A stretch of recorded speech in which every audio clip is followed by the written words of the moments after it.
네, 하나의 마지막 날 전해드리기엔 참 죄송스럽기도 하고 좀 씁쓸하기도 하고 그런 소식입니다. 두 분은 부모님의 입장이시기도 하고 또 자식의 입장이기도 하실 텐데요. 혹시 이런 효도 계약을 나도 한번 해봐야 되겠다 그런 생각 해보셨습니까? 저는 개인적으로는 효도 계약서를 작성하고 싶진 않습니다. 예. 왜 그러냐면 예. 이제 저도 딸 하나, 아들 하나 있는데요.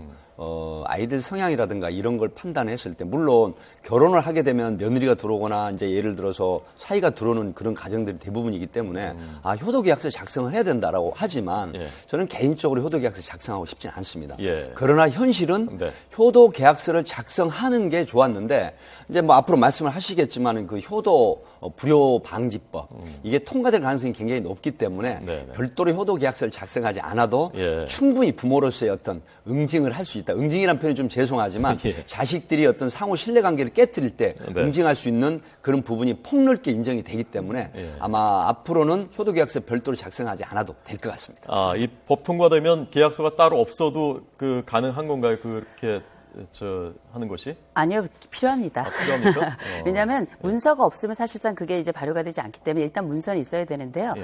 일단 이건 사실 굉장히 안타까운 일입니다. 이게 정서가 문서가 된 시점이 됐다는 거는 이제 앞으로 변호사가 안방까지 들어와야 된다는 얘기인데 네. 이게 어떻게 보면은 옛날엔 당연했던 이야기가 지금은 서로 믿을 수 없는 상황이 되어서 이제는 외부적인 문서 혹은 공식적으로 인정된 사항이 아니고서는 안 된다. 이런 상황까지 간다는 굉장히 안타까운 일인데 이 일이 모두가 그렇게 되는 건 아니겠지만 적어도 이런 일이 발생한 이유는 좀 우리가 좀 꼽아봐야 될 것 같아요. 예.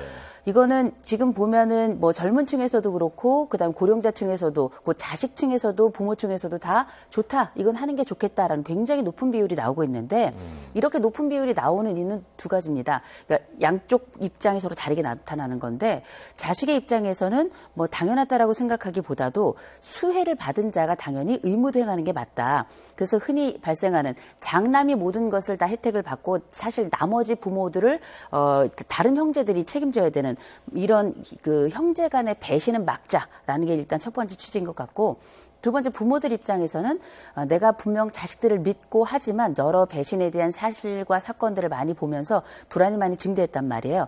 자식의 배신을 이런 방식으로도 막고 동시에 다시 자식과의 관계가 법을 통해서라도 계속 이어졌으면 하는 바람 이 두 가지가 있겠죠. 네. 그 이호선 교수님 말씀 잘 들었고요. 지금 그 효도방지법, 불효자 방지법, 효도방지법의 불효자 방지법이 이제 이렇게 됩니다. 우리가 법원 민법 556조에 이미 재산을 증여하기로 약속을 했다. 그렇게 하고 이제 만약에 증여를 자식이 어떤 상호 신뢰관계에서 부양 의무를 하지 않거나 불효를 저질렀을 때는 이걸 우리나라 지금 현재 민법에서도 그 의무를 이행하지 않으면은 그 취소는 해제할 수 있습니다. 하지만 네. 558조에 단서 조항이 있어요. 이미 재산을 증여를 해버리면 취소할 수 없어요. 그런데 지금 불효자 방지법이 통과가 되면은 기히 재산을 증여했다고 하더라도 효도 계약서 없이 불효를 하거나 폐륜 범죄를 저지를 때는 이것을 법적인 측면에서 전부 다 해소받을 수가 있어요.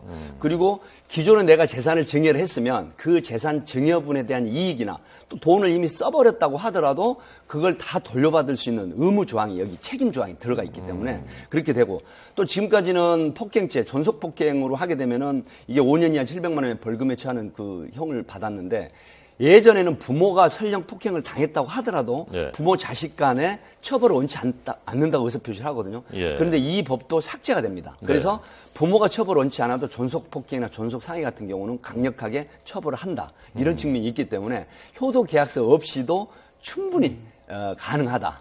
이렇게 보시면 되겠습니다. 그런데 불효를 저질렀다는 게 좀 기준이 주관적이지 않습니까? 어디까지가 불효고 이걸 어떻게 누가 규정을 할 것이냐. 그 부분이 좀 논란이 될 수 있을 것 같아요. 그러니까 이제 그 법이라는 게 결국은 해석이잖아요. 그러니까 기본적으로 아주 명백한 경우를 제외하고는 해석의 폭이 굉장히 넓을 수 있는 게 효와 불효의 의미이기 때문에 실질적으로 이제 부모님들 사이에서는 그 옛날에 썼던 그 이제 이를테면 함께 살아가는 동안에 재산을 어떻게 하겠다라는 일종의 그 약속 문서 같은 것들을 유언장 형식으로 많이 남겼었는데 지금은 복지관에 가보시면 뭘 하느냐면 이 그 효도계약서라는 거를 이제 작성하는 방법을 강사들이 나와서 설명을 할 정도예요. 그렇게 하는 이유가 뭐냐면 이를테면 지금 이제 법적으로 이런 계약서 없이도 사실은 가능하다. 사실 그게 맞는 겁니다. 그런데 이 해석의 범위가 너무 넓기 때문에 이 가피에 대한 정도를 이렇게 명확하게 확인하기가 어려운 거예요.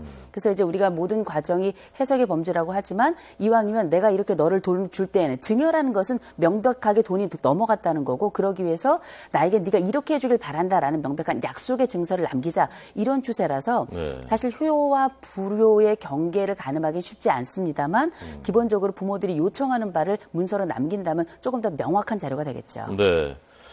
자, 뭐 그 법안 내용을 좀 더 살펴봐야 되겠습니다만 아마 뭐 좀 더 구체적인 그 기준이나 누가 그 판단하는가가 있겠죠. 요즘에 진실한 사람 간별사가 필요하다는 말을 하는데 불효자 간별사도 필요한 게 아닌가 이렇게 되면은 하는 생각도 듭니다.